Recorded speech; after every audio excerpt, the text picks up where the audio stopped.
Hello friends, welcome back to my YouTube channel Salesforce AI Champions. Today I'll be going to talk about say a case assignment rule in Salesforce. So in the last session I have talked about lead assignments rules in my Salesforce out of the box series, and today I'll be going to talk about case assignment rule, and I'll be creating case assignment rule and queues. So the our use case will be whenever a case got created with priority high and like lead source the case origin as web, then we will be just assigning the case record using that case assignment rule to a particular queue. So before get started, please do like, share, subscribe my YouTube channel, and if you have not watched that video regarding the lead assignment rules please check it out. And we can access the case assignment rules by clicking on this gear icon, and from the setup we can just search for case assignment rules, and in the feature settings under service we can find these case assignment rules. And let me just talk about a little bit regarding these case assignment rules. Like case assignment rules in Salesforce like automatically routes like new cases to to a particular user or a queue based on predefined rules that we'll be just going to create. And this is achieved using the case assignment rules, which consist of multiple entries with specific criteria, and the primary goal is to improve the efficiency and speed up the customer support by ensuring cases are handled by the most appropriate team or individual right away, right?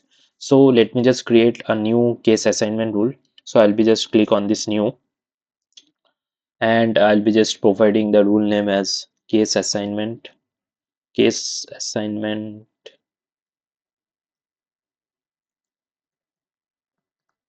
rules, and I'll be just click on active. And one thing just need to remember, as like the lead assignment rules, like whenever we are just creating a new rule, so at a time only one rule will be activated.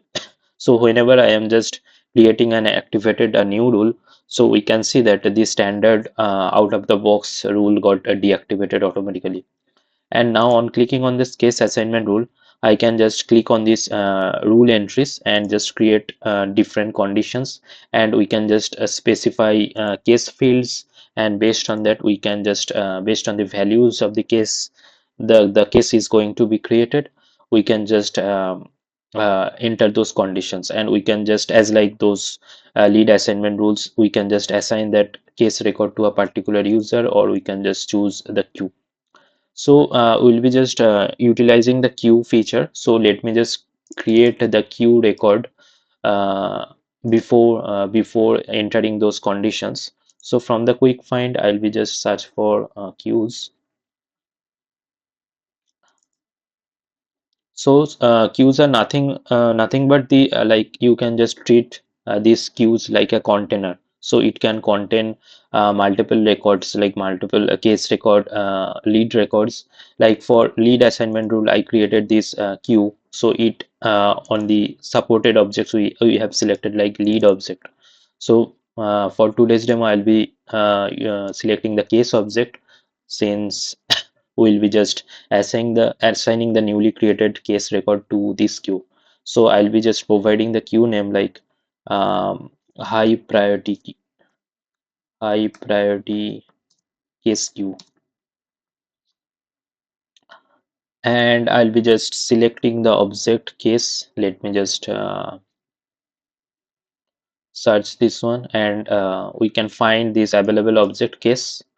I'll be just selecting and add it to the right side into the selected object section, and I can just assign myself as a queue member, and I just click on save. So our queue configuration is done. Now I'll be just go back to this case assignment rules. I'll be just refresh this page once, and I'll be just providing the sort order like one, and let me just provide few conditions. Like I'll be just add the condition like the case origin should be equals to, since this is a pick list, we can just select a value like whenever the case origin is web.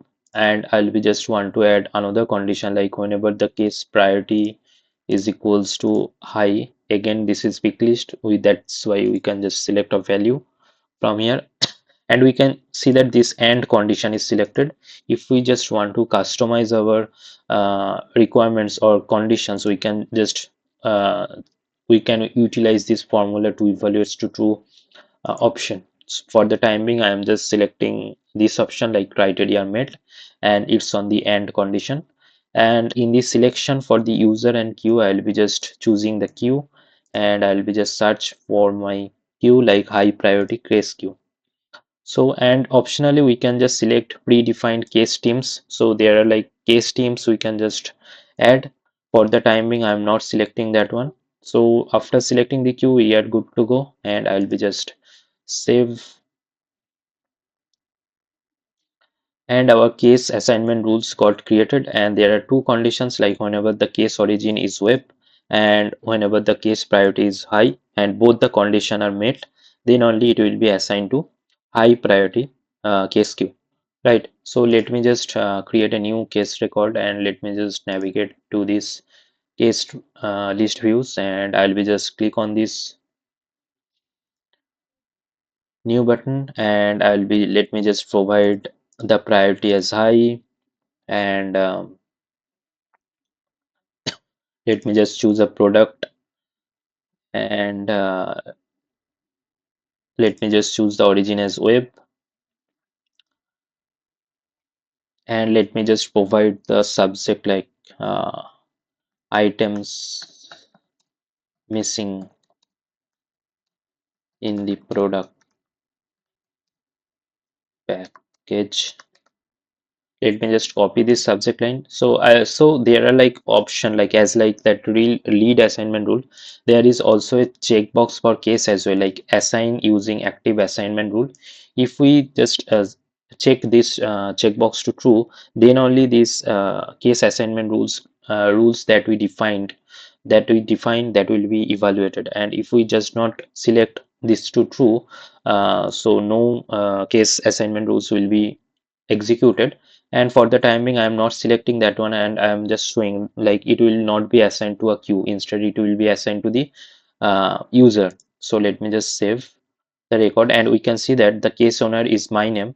So we can see that whenever we are not selecting that checkbox, it's getting assigned to a particular case user. So let me just recreate another case record, and now I'll be just checking this to true, and let me just choose the priority as high and case origin as web, and let me just provide the product name, and let me just provide the subject line this one. And now I'll be just click on save, and now we can see that the case owner is high priority case queue. So this is how case assignment rules works in Salesforce. And just another thing that I just want to mention, like on clicking on this edit object, we can go to the case object, and from the case page layouts we can just go to case any case page layout, and we can on clicking on this layout properties we can see that case assignment checkbox is getting show on edit page is true. So if this is not checked, if it is not checked, that that checkbox, while we are just going to create a new case, this assign using active assignment rule checkbox will not be shown if this is not selected. So keep in mind, keep in mind, if that is not selected, just update from the layout properties from the page layouts of the object. So that's all for today's demo. I'll be adding more tutorials on Salesforce, Omni Studio and Data Cloud topics. And if you like this video, please do like, share, subscribe my YouTube channel. Thanks for watching.